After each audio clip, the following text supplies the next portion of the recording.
Hello everyone, welcome back to the kitchen table. Today on the kitchen table I'm taking a first look at the new firmware for the Phantom 3 and having a look at both how the aircraft flies after doing it and also looking at a couple of the sort of more hotly anticipated advanced flight modes. Specifically today we're going to look at point of interest or POI and the sort of the waypoint system that they've built in, which isn't strictly what I thought it would be. But before we discuss that, obviously it's the kitchen table, we must always have a beverage. Now please don't worry, before there is an intervention called, I'm not drinking Kentucky bourbon by the mug. This is coffee. It's early morning here, I can still taste the toothpaste. This was just a response to a bit of an exchange that we had on comments a couple of weeks ago with someone, a very light-hearted bit of amusement where they were saying, all this coffee and wine, there's not enough hard liquor on the table. So there we go, somebody sent me some hard liquor. So just to say, if you've never tried Buffalo Trace Kentucky Straight Bourbon Whiskey, give it a go. It's really very pleasant. And if you're in the UK, substantially cheaper than other, perhaps more famous, squarer, blacker labelled sipping whiskies that you may have come across. But no, I'm on the Monsoon Malabar as usual, so cheers. Yum, yum, yum. Oh, so, yes, I followed my own advice to you guys, which was to wait a few days when a new firmware comes up, because you know I'm once bitten, twice shy, and it was quite obvious that there weren't any reports that I could find of anything that was safety critical or flight function limiting in the firmware, which is great. So far, good job DJI. So yeah, I thought I would update it. This is obviously a Phantom 3 Pro, and I use for my smart device to link in with it, I use a 2013 Nexus 7 Android tablet running Lollipop. So for my combination of hardware, it was absolutely seamless, very smooth upgrade, no issues at all. And early flight testing that I've done, it has had no impact on the good flight characteristics. The only thing I'd recommend, as I would do for any Phantom after any firmware, is number one, as soon as you've updated the firmware, do an IMU calibration.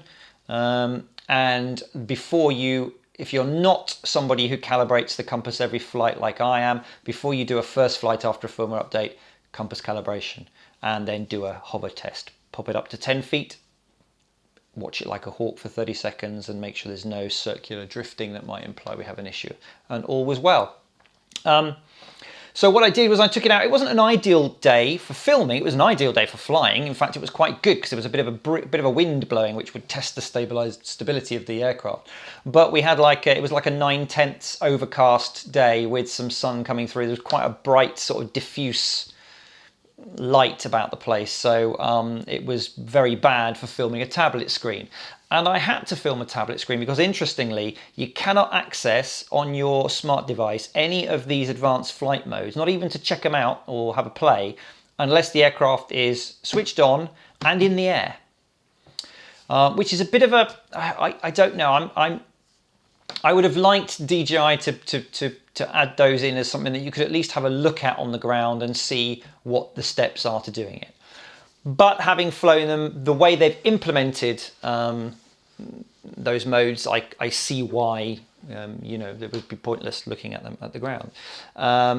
So I wanted to look at two specifically because they've perhaps been sort of the more hotly anticipated ones, and that's POI, point of interest, and sort of the waypoints, or the recorded flight mode, where the aircraft can then follow that again and again autonomously. So yeah, flight characteristics were great, handling the wind really well, GPS lock very good, nice and reactive on the controls, so that was all fine. No problems at all. Certainly the new version of the app with the new version of the firmware is running very nicely on my quite long in the tooth now 2013 Nexus 7. I didn't have any breakup or overheating. You could even feel the back of the tablet wasn't warm. It has been previously when running it, so that's great. So yeah, so I wanted to look at POI and the waypoints. Not every shot with my camera came out because it was really difficult to see my viewfinder, but let's go back into the field where I was, and we'll have a look.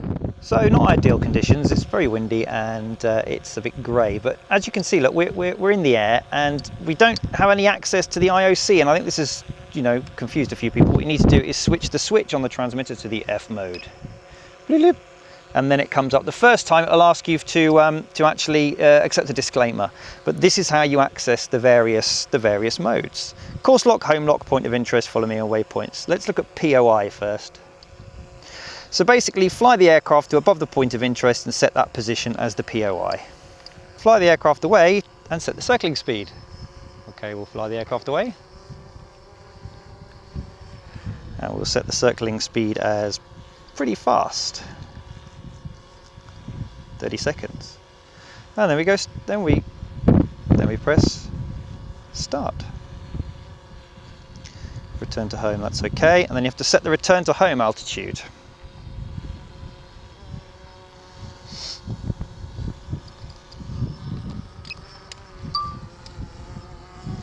And let's record and see what it's doing. And you can actually adjust this on the fly, which is quite nice. You can adjust all these using the sliders or using the controller, as you can see. And it flies around and around and around.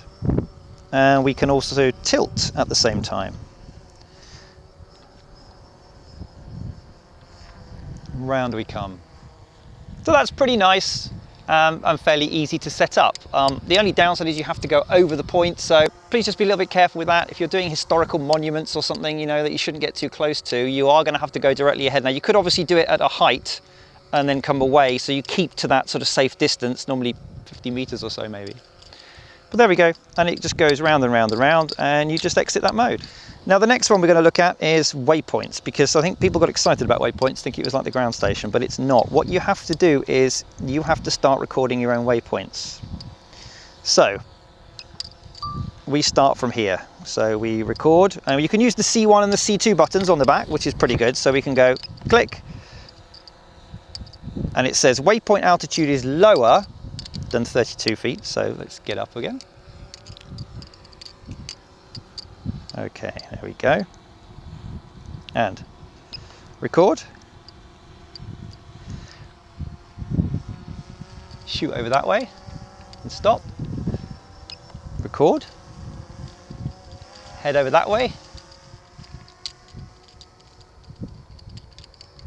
Stop, record, and head back over this way. We'll just do a little one.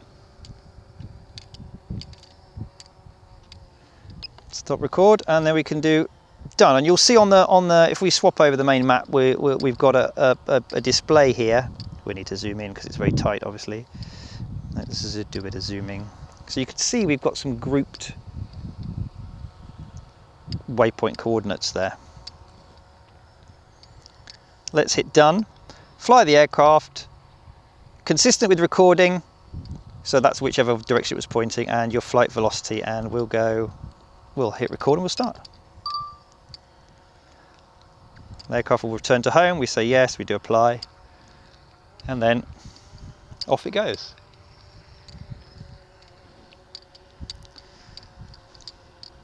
Going to fly along at a certain speed, and you can use the slider during the speed to do it. So that's fine, but you know, I've just wasted all my battery setting that up, and now I'm going to fly it. It's uploading waypoints, and it's going to start in free mode, which means that now what I can do is I can actually pan the camera and look at something else while it's flying the course. So there we go. Let's exit that mode. So there we go. Many thanks to the very, very cheerful farmer there, who, although I was way further away than the law dictates, as he was coming past me, I just asked him if he had any problems with me buzzing around in his other field, and he was fine, and just gave me some opportunity to practice some manual flying and taking some videos. So that was quite nice. So yeah, there we go. A couple of observations from me.